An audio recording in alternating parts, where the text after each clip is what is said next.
नमस्कार, मैं हूँ ब्रिजेश कुमार विश्वकर्मा भोले। आप देख रहे हैं न्यूज़ टाइम्स।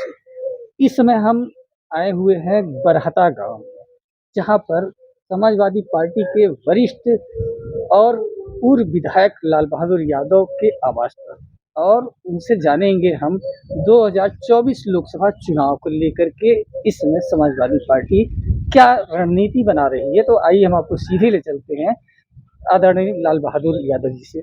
जी, बताएँ विधायक जी कि इस समय लो 2024 के लोकसभा चुनाव को समाजवादी पार्टी किस तरीके से प्रेज़ेंट करेगी? समाजवादी पार्टी हमेशा जनता के हितों को सर्वोपरि मानते हुए हमेशा अपना जो है अपनी जो नैतिक जिम्मेदारी है उसको पूरा करने के लिए हमेशा जनता के बीच में रहती है। चुनाव आ रहा है, समाजवादी पार्टी की तैयारी है चुनाव लड़ने की और ऐसी दशा में समाजवादी पार्टी हमेशा चुनाव लड़ी है और आने वाले 24 में भी चुनाव लड़ी। जैसा कि आपने देखा कि अभी जो है इंडिया गठबंधन हुआ, उसमें सीटों का बँटवारा हुआ हुँ, हुँ, हुँ। और जौनपुर सदर से अभी तक जो है किसी प्रत्याशी की घोषणा नहीं हुई है, समाजवादी पार्टी की तरफ से। हुँ, जहाँ की भारतीय जनता पार्टी ने एक प्रत्याशी अपना हुँ, घोषित कर दिया है सदर से, लेकिन मछली शहर से अभी तक नहीं किया है। हुँ। तो इस दशा में कब तक समाजवादी पार्टी जो है अपने प्रत्याशियों को घोषित करेगी? देखिए, ये पार्टी का विषय है और नेतृत्व का विषय है। मैं समझता हूँ कि समाज में भारतीय जनता पार्टी जहाँ अब प्रत्याशी घोषित कर रही है, समाजवादी पार्टी इसके पहले भी प्रत्याशी घोषित कर चुकी है।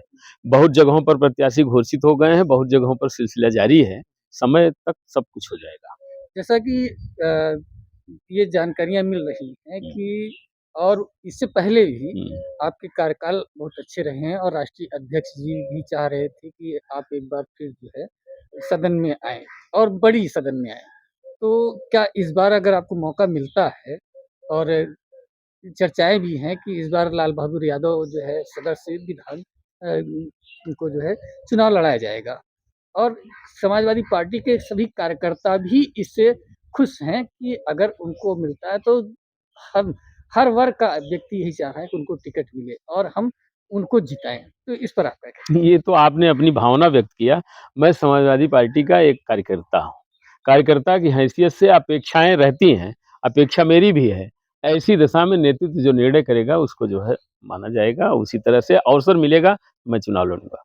अभी एक परसों की बात आपको बता रहे हैं कि एक भारतीय जनता पार्टी द्वारा जो है कार्यक्रम रखा गया था, सरकारी कार्यक्रम। हुँ, नितिन हुँ, गडकरी जी आए हुँ। थे, जो कि केंद्रीय परिवहन मंत्री जी, जी, हैं। जी। उन्होंने लगभग 10,000 करोड़ रुपए के जी, परियोजनाओं का शिलान्यास किया। जी। उस पर जो है सांसद श्याम सिंह यादव को निमंत्रण नहीं दिया गया। हुँ, हुँ। प्रोटोकॉल में जबकि ये जी, है जी। कि अगर कोई सरकारी ठीक। कार्यक्रम होता है तो उसमें आना चाहिए, हुँ, निमंत्रण स्थानीय। ठीक, तो लेकिन उनको नहीं, उस पर उन्होंने नाराज़गी जताई। ठीक। इस पर आपका क्या कहना है? इस पर सरकार का पक्षपातपूर्ण रवैया है। ऐसा नहीं करना चाहिए।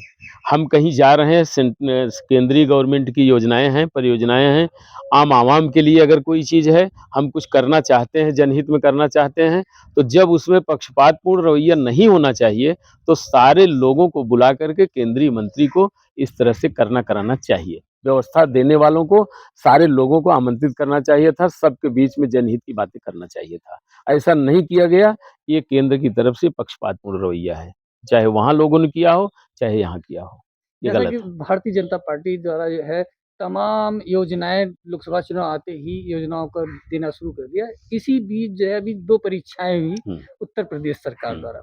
एक जो है आरओ एआरओ और एक पुलिस परीक्षा हाँ, हुई। दोनों निरस्त हो गई। दोनों के बारे में और विशेष रूप से मैं आपसे कहना चाहता हूँ कि इनकी कथनी-करनी में एकरूपता नहीं है। ये जो कहते हैं उसे नहीं करते, जो करते हैं उसे नहीं कहते। ऐसी दशा में पहली बार जब ये लोग आए थे, तो उन्होंने कहा कि मुझे एक अवसर दे दो और मैं अगर हो गया तो देश का काला धन विदेश से मँगाऊँगा और हर व्यक्ति के खाते में 15 लाख रुपया दे दूँगा। 2-2 करोड़ लोगों को नौकरियाँ हर साल देता चला जाऊँगा। किसानों को उनकी उपज का लाभकारी मूल्य दुगुना करा दूँगा। इसमें से ये उन्होंने कहा था, मंचों से कहा था और ऐसी दशा में आज तक न किसी के खाते में पैसा गया। कहने वालों के खाते में चला गया हो अलग बात है, लेकिन जिसके लिए कहा गया उसके खाते में नहीं गया, उसको नौकरी नहीं मिली। जिन लोगों ने कहा उनको नौकरियाँ मिल गई हों, चूँकि आईएएस भी बन जा रहे हैं व्यवस्था से। तो ऐसी दशा में उनको कुछ भी मिल गया हो, लेकिन जिसके लिए कहा गया उसे नहीं मिला। किसानों को नहीं मिला, कर्जा उन लोगों को माफ कर दिया जा रहा है जो लोग अपने को दिवालिया भी साबित कर दे रहे हैं, उनका कर्ज माफ हो जा रहा है और किसानों का कर्ज माफ नहीं हो रहा है। तो ऐसी दशा में सरकार के कथनी करनी में एकरूपता नहीं है, ये जो कहते हैं उसे करते नहीं, इसलिए जनता मन बनाई है, चुनाव का इंतजार कर रही है। जितने इंडिया गठबंधन के साथी होंगे उनको जिताने के लिए हमारे माननीय राष्ट्रीय अध्यक्ष जी ने साफ शब्दों में कहा है कि निश्चित रूप से पीडीए के लोगों अगर बहका करके सरकार बनाने का काम किया जा रहा है तो 10 साल बहुत होता है और 10 साल में आपका बहुत कुछ हो गया होता। हम कायदे से नहीं कह सकते कि जौनपुर में फला योजना आ गई 10 साल के अंदर और जिसका फायदा जनता को मिलता हो। तो जब इतना नहीं हुआ है तो ऐसी दशा में जनता भी मन बनाई है कि बहुत जल्दी चुनाव आ जाए। हम निश्चित रूप से अब देख लिए, अब ठगी के शिकार नहीं होना चाहते।